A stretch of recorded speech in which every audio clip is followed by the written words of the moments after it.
Hello மக்கள், இந்த big pass வீட்டில் அப்சரா வெளியே போயிருக்காங்க. பட் இது எல்லாருமே அன்ஃபேர் விஷயம் தான் சொல்கிறீங்க. பட் இருந்தாலுமே தான் அன்ஃபேர் விஷயம் தான். அங்கே வந்துட்டு ஒரு கண்டென்ட் கொடுக்குறத விட அங்கே ஒரு டீசன்ஸ் அப்படிங்கிறத மெயின்டைன் பண்ணுறது யாருமே கிடையாது. ஒரு சிலதான் ஒருதல் பட்சமாக இருக்குங்க, ஒரு காட்சியை சுற்றிட்டு இருக்குங்க. ஒரு டீசன்ஸ் அப்படிங்கிற இல்லாத ஒரு இடத்துல ஒரு டீசெண்டாக டெய்லி குளிச்சு அவளை அழகாக ப்ரெசென்ட் பண்ணிக்கிட்டு ஒரு பொண்ணு யாரையும் ஹர்ட் பண்ணாமல் யாரையும் எடுத்தறிஞ்சு பேசாமல் அமைதியாக அவள் வேலையை பார்த்து டாஸ்க் விளையாண்டுட்டு இருந்த ஒரு பொண்ணை இந்த பிக் பாஸ் வீட்டை விட்டு வெளியே அனுப்பியிருக்காங்க. இங்கே கண்டென்ட் தான் பேசுது, யார் வந்துட்டு கண்டென்ட் கொடுக்குறா அதை பேஸ் பண்ணி நீங்கள் எவிக்ட் பண்ணியிருந்தீங்க அப்படின்னா அந்த சீசன் வந்துட்டு எந்த அளவுக்கு ஒரு குட் நேம் வாங்கி கொடுக்கணும் எங்களுக்கு தெரியல. But Apsara is a good candidate of contestant of big boss season 9. But அவங்க நீங்கள் எவிக்ட் பண்ணியிருக்கீங்க. பட் அவங்க வெளியே போனது ஓரளவுக்கு சந்தோஷமான விஷயம் தான்.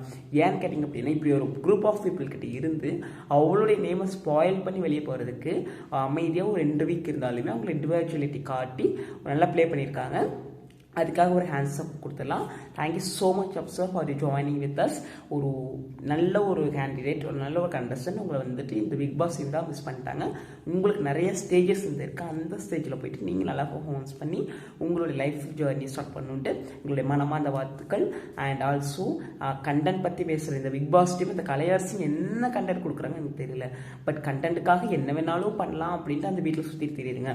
அதெல்லாம் வந்துட்டு அந்த பிக் பாஸ் வந்துட்டு ஒரு குறை கண்டுபிடிக்கிறதோ அது வந்து பாயிண்ட் அவுட் பண்ணுறது கிடையாது. பட் யார் அமைதியாக அவங்க வேலை பண்ணிட்டு இருக்கோங்களோ அவங்களே தான் வந்துட்டு நோண்டிட்டு இருப்பாங்க. இந்த பிக் பாஸ் சீசன் 9 எப்படி இருக்குது, வெரி ஒஸ்ட்டாக இருக்குது. அதை பற்றி நீங்கள் என்ன நினைக்கிறீங்கன்னு மறக்காமல் கமெண்ட் பண்ணுங்கள். Thank you so much.